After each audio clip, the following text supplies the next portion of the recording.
Hello all, this is Dr. Dave Maslach talking to you about reciprocity.com. The E is written with a 3, and in this particular video I want to talk to you about whether PhDs are actually overqualified.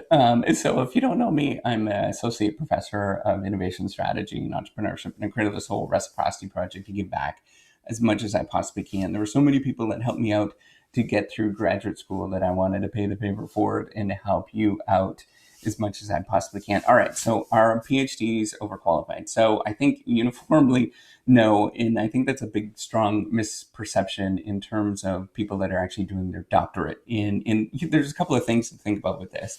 So this is what I would get you to think about. So this is doing a PhD is a specialist degree, right? So it's something that's really specific in a particular field. So the equivalent is becoming like a medical surgeon or something like that, or somebody that is doing, I don't know, maybe they're a neurologist and they're focusing on a specific kind of thing, whatever it is, and they're digging deep into that particular topic. And that's kind of what you're doing, right? So you have to, as a PhD or as you're doing your doctorate in whatever field that you're doing, what you have to think about is that you do have a really big base of knowledge that a lot of people don't have, but you just have a little bit of understanding of nuances about knowledge in a specific area. And that's kind of the way that I think about it is I have a base of knowledge across the board, but then I kind of know a little smattering of this thing a little bit more than some other people, right? And you might be the world's foremost expert on that particular thing. And hopefully, if you do a PhD, you're going to be, because there's nobody else that has studied that thing by definition, right? That's what doing research is you're focused on that one little tiny thing and you're digging deep into that particular little tiny thing. So you're not really necessarily overqualified. You have a broad knowledge, but you have a really focused knowledge in one particular thing, right? The other thing that you have to think about is you also have a really good understanding of how knowledge is actually acquired, right? So how research is actually done. You know about the ins and outs of that knowledge is very probabilistic. Things change on a rapid basis. You're always acquiring new knowledge. You kind of understand the sort of mechanisms and things of how we come up with these things, right? So you might understand research methods, for example, and all the nitty gritties of how those things kind of work, and all the limitations of them, right? So the workhorse of science is ordinary least squares regression, but there's lots of sort of problems with that when you go to apply it in the real world. It doesn't necessarily work out that way, and you just kind of have that knowledge that is the case. That's what's going to happen, right? So you have an understanding. You can ask a couple more questions that other people can't ask that don't have that knowledge, and it's going to be unique to each particular field that you're going into, right? So it's not necessarily unique across the board. If every PhD has that kind of knowledge, but you're going to have that knowledge in a specific area, right? That other people, and you're going to be able to ask those questions. So you can go into a field that you're probably, if you're in nursing, for example, you're doing a doctorate in nursing, well, you can look at the little nuances and ask a couple of questions. Well, how do we acquire knowledge in that area? And did that impact the decision or the knowledge that we actually acquired? The other thing that you're aware of that a lot of people aren't aware of, which I don't think it makes you overqualified in any sort of way, is that you know the effort that it takes to actually acquire knowledge and do research, right? And what it actually means to research something and do that for a long time. I don't think a lot of people sort of understand that it is a difficult process.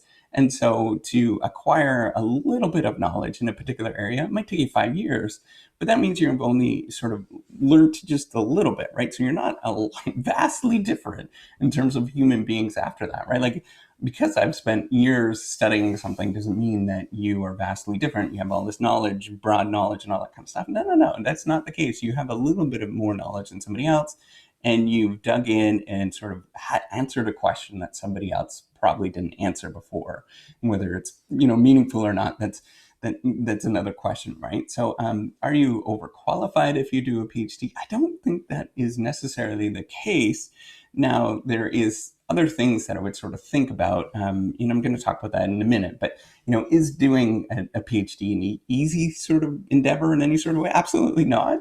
It's really difficult to do, and you kind of get an insight, as I pointed out, in terms of how difficult it actually is to do this. And I think the biggest thing that you actually learn in terms of doing a PhD and going forward and what you're going to do is kind of the behavioral aspects of yourself, right? So or of acquiring knowledge, of doing search and going and digging deep into something, right? Or doing work. The behavioral aspects, I mean, it's doing that nitty gritty stuff and doing it on a regular basis and knowing how to actually do that on a regular basis, that you can sort of sustain that search for a long time.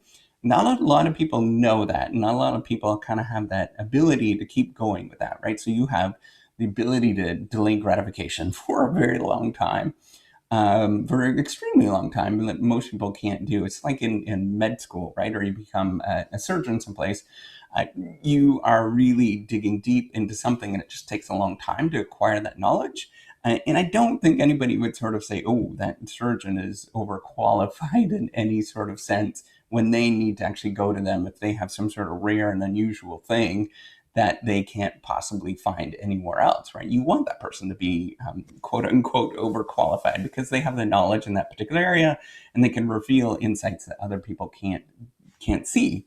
And that's the important thing to think about, right? So is you have the ability, or you kind of understood the ability to sort of sustain effort in something for a long time and not really get a lot of traction, right? So you're not going to get a lot of traction over those years that you've been doing that, and you're just kind of going to, answer a little tiny thing that is really tiny and is kind of obscure and not too many other people really talk about, other than maybe it's half a dozen people around the world.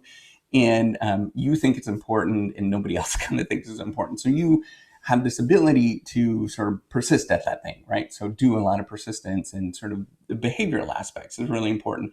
It's equivalent to like doing a marathon, doing stuff like going on a long diet, for example, climbing a mountain, whatever it is, these kind of weird things that are unusual that just take a lot of behavioral ability, right? Like of just withstanding something for a long time. And you know how to do that, to sort of do the actions to actually get that thing done. Whereas not a lot of people sort of have that, or they haven't sort of tested that ability to do that thing. So are you overqualified? I don't think so at all.